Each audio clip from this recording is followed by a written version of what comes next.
Doctor Bhimrao Ambedkar. ജാതിചിന്തയും വർണ്ണവിവേചനവും കൊടികുത്തി വാണിരുന്ന ഒരു കാലഘട്ടത്തിൽ മഹാരാഷ്ട്രയിലെ അമ്പവാടി എന്ന ഗ്രാമത്തിൽ മഹാർ സമുദായത്തിൽ ജനിച്ച ഒരു കുട്ടി.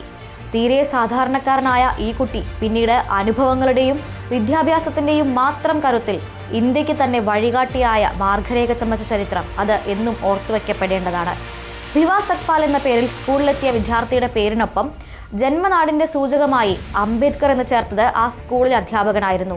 താൻ ജനിച്ച ഗ്രാമത്തിൻ്റെ പേര് അവനിലൂടെ ശോഭിക്കുമെന്ന് ആ അധ്യാപകൻ അന്നേ തിരിച്ചറിഞ്ഞിരിക്കണം. ഭിവാ സത്പാലിൽ നിന്ന് ഭീമറാവു അംബേദ്കറിലേക്കുള്ള വളർച്ച ഒട്ടും എളുപ്പമായിരുന്നില്ല.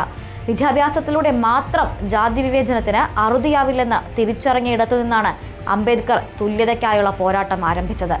സ്വന്തം ഗ്രാമത്തിലെ അനുഭവങ്ങൾക്കും ഇപ്പുറം കേംബ്രിഡ്ജ് സർവകലാശാലയിലെ പഠന കാലഘട്ടത്തിൽ ഇന്ത്യയിലെ ജാതികൾ എന്ന പേരിൽ തയ്യാറാക്കിയ പ്രബന്ധം അസമത്വ ഇന്ത്യയുടെ കൂടുതൽ ബൃഹത്തായ ചിത്രം അദ്ദേഹത്തിന് മുന്നിൽ വരച്ചിടുകയായിരുന്നു. ജാതി എന്നത് ഒരു യാദൃശ്ചിക പ്രതിഭാസമല്ലെന്നും തൻ്റെ ചുറ്റുപാടുമുള്ള ചില ഗ്രാമങ്ങളിൽ മാത്രം നിലനിൽക്കുന്ന ഒന്നല്ലെന്നും പ്രബന്ധത്തിനായി നടത്തിയ പഠനങ്ങളിൽ അദ്ദേഹം മനസ്സിലാക്കി. അധിനിവേശത്തിനു മുൻപുള്ള ഇന്ത്യയിലെ ജാതി വ്യവസ്ഥയെക്കുറിച്ച് ആഴത്തിലുള്ള ഈ സൈദ്ധാന്തിക വിശകലനം അദ്ദേഹത്തിൻ്റെ കാഴ്ചപ്പാടുകൾക്കും വിശാലമായ ഒരു മാനം നൽകി. പിന്നീട് ജാതി വ്യവസ്ഥകളെ ഇഴകീറി പഠിക്കുകയും നിശ്ചിതമായി വിമർശിക്കുകയും ചെയ്ത അദ്ദേഹത്തിൻ്റെ അനിഹിലേഷൻ ഓഫ് കാസ്റ്റ് അഥവാ ജാതി ഉന്മൂലനം എന്ന പ്രഭാഷണത്തിനും പുസ്തകത്തിനും ആധാരമായതും ഇതേ പ്രബന്ധമാണ്. 1927 ഡിസംബർ 25 ബ്രാഹ്മണ്യത്തെ അരക്കിട്ടുറപ്പിച്ച മനുസ്മൃതി പരസ്യമായി കത്തിച്ചുകൊണ്ടാണ് സമത്വത്തിലേക്കുള്ള സന്ധിയില്ലാത്ത പോരാട്ടം അദ്ദേഹം ആരംഭിക്കുന്നത്. 1947 അദ്ദേഹം സ്വതന്ത്ര ഇന്ത്യയുടെ ആദ്യ നിയമമന്ത്രിയായി.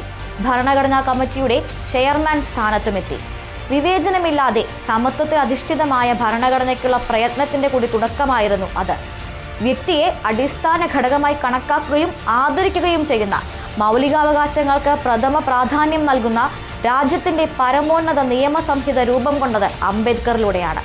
സർവ്വ മനുഷ്യരും തുല്യരാണ് എന്നത് അതിൻ്റെ ഏറ്റവും ലാളിത്യത്തിൽ തന്നെ ഭരണഘടനയിൽ എഴുതി ചേർത്ത ആ ദിഷണാശാലിയുടെ ജീവിതത്തെ ഭരണഘടനാ മൂല്യങ്ങളെ മുറുകെ പിടിച്ചുകൊണ്ട് വേണം ആദരിക്കാൻ.